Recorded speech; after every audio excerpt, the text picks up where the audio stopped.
दोस्तों, हम में से हर एक व्यक्ति सफल होना चाहता है। वह चाहता है कि वह उस सफलता की उन ऊंचाइयों को छू ले जिसकी वो कामना करता है।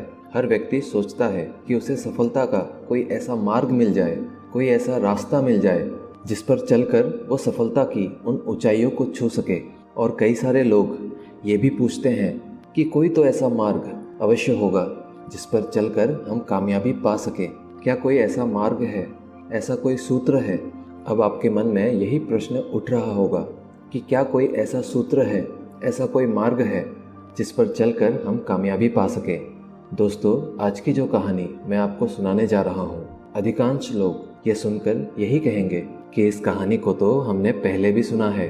तो मैं उन लोगों से बस यही कहना चाहूँगा कि यदि आपने इस कहानी को पहले भी सुना है, पहले भी इसे समझा है, लेकिन आप इसे अपने जीवन में उतार नहीं पाए हैं, तो फिर आपको अपने ऊपर ध्यान देना चाहिए कि क्या आप वास्तविक रूप में सफल होना चाहते हैं या फिर केवल आप दूसरे व्यक्ति से प्रेरित होकर खुश रहना चाहते हैं। अगर आप जीवन में कामयाब होना चाहते हैं, सफल होना चाहते हैं, तो आज की ये कहानी एक ऐसा ही मार्ग आपको दिखलाएगी जिस पर चलकर आप उन मंजिलों को पा सकते हैं जिसकी आपने कामना की थी।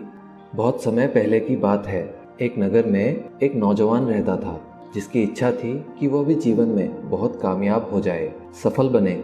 लेकिन हमेशा की तरह जब भी वो आगे बढ़ने की कोशिश करता तो उसे हमेशा निराशा ही हाथ लगती। अपने घोर प्रयासों के बाद भी वो नौजवान सफल नहीं हो पा रहा था। वो अपने जीवन में कामयाबी को हासिल नहीं कर पा रहा था। जीवन में प्रयास करते करते वो नौजवान काफ़ी निराश हो गया था क्योंकि उसे सफलता मिल ही नहीं रही थी। वह इसी तलाश में था कि कोई भी उसे ऐसा मार्ग बता दे या सफलता का उसे कोई ऐसा सूत्र बता दे जिससे वो जीवन में उन कामयाबियों को पा सके। एक दिन उसे पता चला कि महान सुकरात, जो कि अपने ज़माने के एक महान दार्शनिक थे, उसे पता चला कि वे उसी के करीबी गांव में आए हुए हैं जिन्होंने अपने जीवन में उन महान ऊंचाइयों को हासिल किया है, उन महान सफलताओं को पाया है जिसका हर व्यक्ति इच्छा रखता है।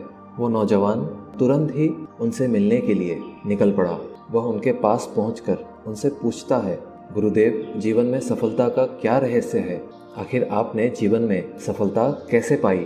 दोस्तों, मैं आपको बता दूं कि महान सुकरात ऐसे इंसानों में थे जो इस दुनिया में बहुत कम होते हैं।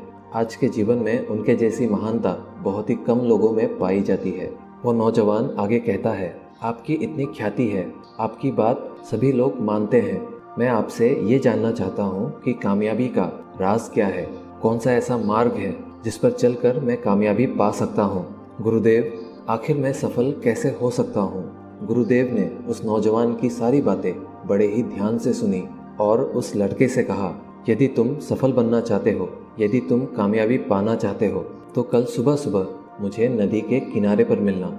मैं तुम्हें वहीं पर सफलता का सूत्र दूंगा, जिसके बाद तुम्हें किसी भी मार्ग और किसी भी सफलता के सूत्र की आवश्यकता नहीं पड़ेगी। ये बात सुनकर वो लड़का बहुत ही प्रसन्न हो जाता है और अपने घर की ओर लौट आया। वह लड़का अब सुबह होने की इंतज़ार करने लगा। रात भर उसकी खुशी का कोई ठिकाना न था क्योंकि उसे अगली सुबह सफलता का सूत्र मिलने वाला था। अगले दिन सुबह सुबह वो लड़का गुरुदेव सुकरात से मिलने के लिए नदी के किनारे पर पहुंच गया। वो लड़का अत्यधिक उत्सुक था। तभी थोड़ी देर में वहां पर सुकरात पहुंच जाते हैं। तब वो लड़का सुकरात से कहता है, जैसा कि आपने कहा था गुरुदेव, मैं सुबह सुबह ही नदी के किनारे पर पहुंच गया। कृपा करके अब आप मुझे ये बताइए कि सफलता का क्या सूत्र है, कैसे मैं सफल हो सकता हूँ। इस पर गुरुदेव कहते हैं कि मैं तुम्हें अवश्य ही सफलता का सूत्र दूंगा, जिसे पाने के बाद तुम असफल होना भूल जाओगे और फिर तुम कभी भी असफल नहीं होगे। पर उससे पहले तुम्हें मेरे साथ इस नदी में स्नान करना होगा। ये बात सुनकर वो लड़का नदी में स्नान करने के लिए तैयार हो जाता है। गुरुदेव और वो लड़का दोनों ही पानी में उतरते हैं और धीरे धीरे वे नदी के गहराई की ओर बढ़ते हैं। नदी के बीचों बीच पहुंचकर सुकरात उस लड़के से नदी में डुबकी लगाने को कहते हैं और वहाँ पर वो नदी गहरी भी होती है। लड़का गुरुदेव की बात मान लेता है और नदी में डुबकी लगाने के लिए तैयार हो जाता है। जैसे ही वो लड़का नदी में डुबकी लगाता है, सुकरात अपने दोनों हाथों से उस लड़के को नदी में डुबा कर रखते हैं सुकरात की इस हरकत को देखकर वो नौजवान लड़का सब सफलता के सूत्र को भूल जाता है, पानी के अंदर छटपटाने लगता है और उसे कुछ समझ नहीं आ रहा होता है। वह तो केवल पानी से बाहर निकलने की कोशिश में लग जाता है। वो लड़का अपनी पूरी ताकत लगाकर पानी से बाहर निकलने का प्रयास करने लगता है, परंतु सुकरात जैसे बलवान योगी के सामने वो एक छोटा सा बच्चा है। वह लड़का सुकरात की ताकत के सामने कमजोर पड़ जाता है। वह पानी के बाहर आने का अथक प्रयास करने लगता है, परंतु वह असफल हो जाता है। लेकिन वो लड़का हार नहीं मानता है। वो फिर से प्रयास करता है, दूसरी बार, तीसरी बार, चौथी बार। इसी तरह वो लड़का कई बार पानी से बाहर आने की कोशिश में लगा रहता है, परंतु हर बार असफल हो जाता। बहुत देर प्रयास करने के बाद अब बात उसकी जान पर आ गई थी। अब उस नौजवान लड़के के पास बस दो ही विकल्प थे। पहला कि वह मृत्यु को स्वीकार कर ले और दूसरा कि वह एक बार फिर से कोशिश करे, पूरी जी जान लगाकर और अपने जीवन की ओर हाथ बढ़ाए। उस नौजवान ने दूसरा विकल्प चुना। इस बार उसने पूरी जी जान लगाई और सुकरात, जो कि उस नौजवान लड़के से अत्यधिक बलवान थे, वो उसके सामने कमज़ोर पड़ जाते हैं। गुरुदेव लड़के की पूरी क्षमता के सामने हार मान जाते हैं और वो लड़का अपने प्रयासों के साथ नदी से बाहर आ जाता है, जिसके बाद उस लड़के की सांसें फूलने लगती है। वो तेजी से सांसें लेने लगता है। कुछ देर सांस लेने के बाद उस लड़के के जान में जान आती है और वह सुकरात से कहता है, आखिर ये क्या था? आप मेरे साथ क्या करना चाहते थे? यदि मैंने अपनी पूरी जी जान लगाकर ये कोशिश ना की होती तो शायद आज मैं मृत्यु को प्राप्त हो जाता। उस लड़के की ये सारी बातें सुनकर सुकरात मुस्कुराते हुए बोले कि जब तुम पानी के अंदर थे तब तुम्हारे मन में क्या विचार चल रहे थे? तुम क्या सोच रहे थे? वो लड़का कहता है कि मैं तो बस सांसें लेना चाहता था और मेरे अंदर बस यही एक विचार चल रहा था। मैं किसी भी हालत में नदी से बाहर आना चाहता था और सांस लेना चाहता था। इस पर सुकरात ने उस नौजवान लड़के से कहा, क्या उस वक्त तुम्हारे मन में असफलता का डर था? क्या ऐसा कोई विचार उस वक्त तुम्हारे मन में चल रहा था? इसका जवाब देते हुए वो लड़का सुकरात से कहता है, नहीं, उस वक्त मेरे मन में केवल एक ही विचार था कि मैं किसी तरह से इस नदी के पानी से बाहर निकल जाऊं और सांसें लूं, और जिसके लिए मुझे अथक प्रयास भी करने पड़े, लेकिन आखिरकार मैं सफल हो ही गया। इस पर सुकरात मुस्कुराने लगे और उस नौजवान लड़के से कहते हैं, यही सफलता का एकमात्र सूत्र है।